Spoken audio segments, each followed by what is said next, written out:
Now, to begin, let's bring in Matthew Whiz Buckley, retired Navy Top Gun fighter pilot and chairman of the No Fallen Heroes Foundation. Lieutenant, welcome, sir. Your thoughts writ large on the situation and the ticking clock that we now have less than 8 hours before our president's deadline to Iran. Well, good afternoon, Emily. Thank you for having me. I want to lead with this. There is not a young man or woman out on the tip of the spear that wants any of this. War is the ultimate failure of the human condition. So just know that the United States military wants to avoid all of this, but we follow the orders of the commander-in-chief. And Emily, I got to be honest with you. Let me lead with this. The people frothing at the mouth today, clutching their pearls about alleged war crimes if the president decides to target infrastructure. And I'm going to target a fellow naval aviator. The guy's just making my skin crawl right now, is Captain Mark Kelly. Captain Kelly flew A-6s in Desert Storm. I'm sure all of you on the panel remember shock and awe. In the first 24 to 48 to 72 hours of Desert Storm, all we targeted was infrastructure, power plants, TVs, bridges, roads. The first things you do in any air campaign is to target the infrastructure. So the president is actually doing this in reverse. He has avoided targeting infrastructure. Why? Because he wanted to leave a lot of this stuff intact for the great Iranian people. So all the pearl clutching and the folks like Mark Kelly, allegedly Mark Kelly's admitting to committing war crimes when he flew A-6s in Desert Storm because we obliterated their infrastructure. And now he's out there saying, well, if the president does this, it's a war crime. So, man, if it wasn't for their double standards, they'd have no standard at all. Lieutenant, without revealing a strategy, of course, how do you see that things shifted either with the morale of the military or in our conditions to Iran after the Easter miracle and the rescuing of our 2 downed airmen? Well, Emily, after 6 weeks and 13,000 combat sorties, we've only lost 2 aircraft. Now, I'm going to be honest with you. I thought we'd lose more, but that goes to the faith and the credit of the American military machine. That's a 99.98 mission success rate, which is just essentially unheard of in modern warfare. And then, unfortunately, when we did lose that F-15E Strike Eagle, the full weight and force of the United States military, the cavalry came. We fought our way in behind enemy lines. Emily, we even had time to set up a mobile forward airfield. Who does that? So we set that up. We rescued that downed aviator and we fought our way home. That is a major boost to the morale of the young men and women on the tip of the spear of this military. And my buddy Raisin, General Kane, what a great brief yesterday. He is an incredible human being and a great American, and he nailed it. People over equipment. We're never going to leave anyone behind. That's a promise we make to you. When you raise your right hand to serve this country, we made a promise to you that we're never going to leave you behind enemy lines, and we succeeded. So it's a huge shot in the arm to our effort. And as Director Ratcliffe mentioned, he said now we can believe the president when he says we will leave no man behind and we will come for you. All right, I'm going to switch over to my co-host, Harris Faulkner, for the next question, sir. Whiz Buckley, great to talk with you today. Look, moments ago, Emily shared the U2 White House statement responding to reports that Iran has cut off all communications with the United States, and we are hours away, almost exactly 8 hours away from Eastern, from this deadline set by the president tonight. Talk to me about get ready, go ready on this day. There is no one standing down waiting for a decision, I would imagine. No, Harrison, good to see you again. Thanks for having me yesterday. We're ready to go. General Kane and the Joint Force is ready to go when the president says go. We have all the target sets. We have contingency plan.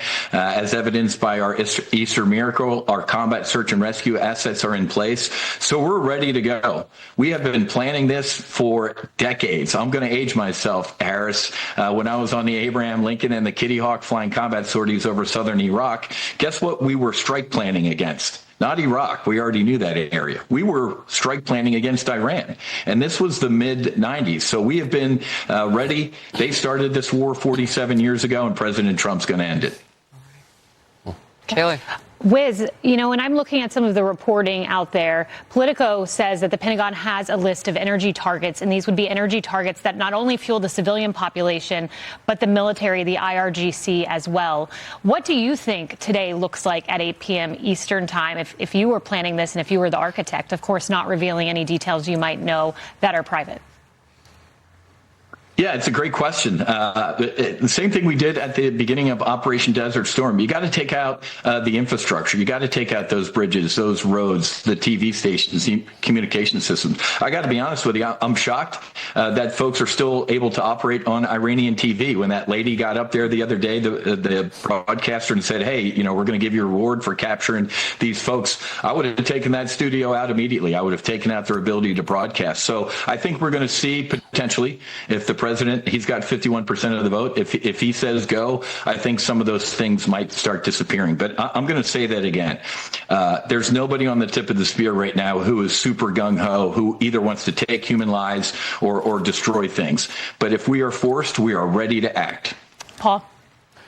Lieutenant, from the couch here, sincere thanks for your service. I want to ask you an operational question, Yes, if I may. At some point, we're going to have to start pulling back assets now. I'm curious about the capabilities of our Gulf allies. We hear a lot about them getting involved, et cetera. Either in the interim now, right, in the immediate future, or when we start to pull back and that area has to be secured, we're going to be relying a lot on the Gulf allies, the Sunni allies in the area. How do you assess not only their commitment, but their capabilities to do the kind of stuff from the air that we've been able to do? It's a great question. They are ready to go. They're chomping at the bit. I've heard through my sources that a lot of these Gulf countries are having to be held back by the president. I know the Omanis aren't too happy. The UAE and a lot of these Gulf nations obviously have U.S. equipment. The Qatari apparently shot down an Iranian fighter jet towards the beginning of this, flying one of our F-15s. So they're ready to go. And I've seen some great gun camera footage of, I think it was Omani Apache helicopters shooting down drones coming to their country. So I think the full force of the United States military, if the president does choose to leave the region, we're leaving. We do a good turnover with those nations. They are ready to go. And the Saudis and their military, one of the best in the region, and they're a very strong ally. Whiz, first of all, thank you for your service. You had mentioned drones. I want to stay on that for a moment. That's been one area of success for the Iranians. How has that cut into our air superiority? And as a fighter pilot, how does that impact a fighter pilot's job? Well, it's a target-rich environment. The more drones they send, the more we can shoot down. And we are starting to move out of the worn trope of we're using $1 million missiles to take down, $1,000 drones. That's shifted. As a matter of fact, based on, Ukraine, we've actually reverse engineered. We took the Iranian Shahed drones, we reversed engineered them, put an American flag on them, and started lobbing them back at the Iranians. So take that. So the proliferation of drones has definitely leveled the battlefield a little bit, but we've countered that, and we're knocking these things down left and right.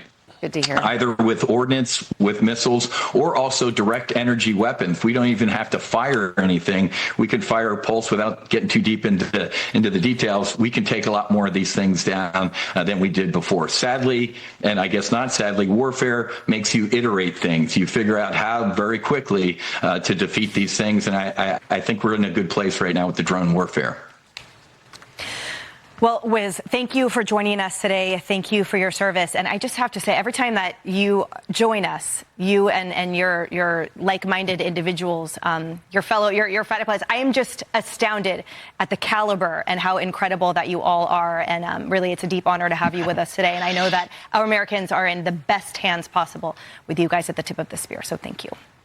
Well, and Emily, I feel like I'm robbing a village somewhere of an idiot, so I'll take those compliments. I appreciate it. I know.